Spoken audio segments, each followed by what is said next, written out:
علیکم ورحمۃ اللہ وبرکاتہ۔ دوستو خوش آمدید سریر خامد چینل میں آپ کا، اور ہم آپ کے لیے ایک بہترین ویڈیو بنانے جا رہے ہیں آج، جس کا عنوان ہے ما قبل اسلام دنیا کی حالت۔ ٹھیک ہے، تو چلیے ویڈیو شروع کرتے ہیں۔ ویڈیو شروع کرنے سے پہلے ایک بات بتانا چاہتے ہیں کہ وہ یہ ہے کہ آپ ہمارے چینل کو لائک کریں اور سبسکرائب کریں اور بیل آئیکن کو بھی دبائیں، اور ہماری ویڈیوز کو دوسرے لوگوں تک شیئر کریں تاکہ ہماری نئی آنے والی ویڈیوز جو ہیں وہ آپ تک پہنچیں، اور پھر اس کے بعد آپ ہمیں ہماری ویڈیوز پہ کمنٹ باکس میں کمنٹس بھی اپنے آرا سے بھی نوازیے۔ شکریہ۔ تو چلیے ہم آپ کے لیے ایک ویڈیو شروع کرتے ہیں۔ ما قبل اسلام دنیا کی حالت۔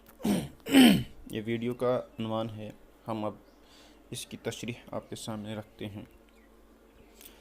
اسلام سے پہلے دنیا تاریخ کے پست ترین دور سے گزر رہی تھی۔ انسانی معاشرہ سیاسی، سماجی اور اخلاقی اعتبار سے بہت سی برائیوں میں مبتلا تھا۔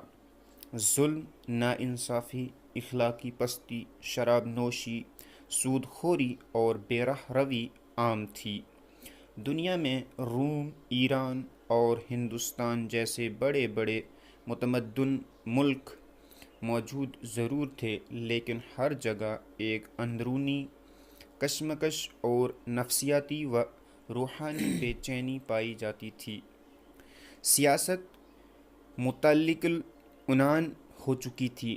تعظیم و احترام کے مستحق صرف بادشاہ ہوتے اور رعایا پر ہر طرح کا ظلم روا رکھا جاتا۔ حکمرانوں کے لیے عیش و عشرت کے سارے سامان موجود ہوتے، لیکن عام پبلک طرح طرح کی پریشانیوں میں مبتلا رہتی۔ اخلاقی حالت بھی دیگرگوں تھی۔ ایک ایک عورت کئی مردوں سے شادی کر سکتی تھی۔ شراب گھٹی میں پڑی ہوئی تھی۔ بدمستی میں ہر گناہ ثواب بن جاتا تھا۔ پاک دامنی اور عصمت کی کوئی قیمت نہ تھی۔ بڑے بڑے امراء کی عورتیں جامہ عصمت اتار پھینکتی تھیں۔ دنیا کے مختلف مذاہب اپنی اصل بنیادی تعلیم توحید اور خدا پرستی سے دور ہو کر بت پرستی میں گرفتار ہو گئے تھے۔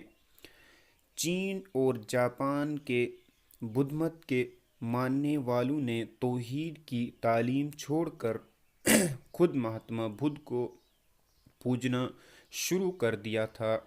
ایران کے پارسی آتش پرستی اور سورج کی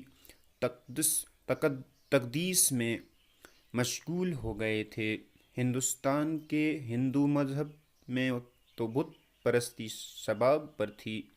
روم، حبشہ اور جنوبی و مغربی یورپ کے لوگ خود کو حضرت عیسیٰ کے پیروکار کہتے تھے، لیکن وہ بھی حضرت عیسیٰ اور ان کی والدہ حضرت مریم کی تصویریں اور بت بنانے لگے تھے۔ بحر روم کے چاروں طرف کے ملکوں میں و عرب کے مختلف علاقوں میں پھیلے ہوئے یہودیوں نے بھی حضرت موسیٰ علیہ السلام اور ان کے بعد آنے والے پیغمبر کی تعلیم کو یا تو بھلا دیا تھا یا مسخ کر دیا تھا۔ گویا دنیا ایک حقیقی خدا کو ماننے والوں سے خالی ہو رہی تھی، لیکن اس کے باوجود مختلف مذاہب کے ماننے والے اپنی مذہبی کتابوں کی تعلیمات کی وجہ سے ایک آخری نبی کا انتظار کر رہے تھے جو ان کو صحیح راستے کی رہنمائی کرنے والا تھا۔ وہ تھا محمد صلی اللہ علیہ وسلم۔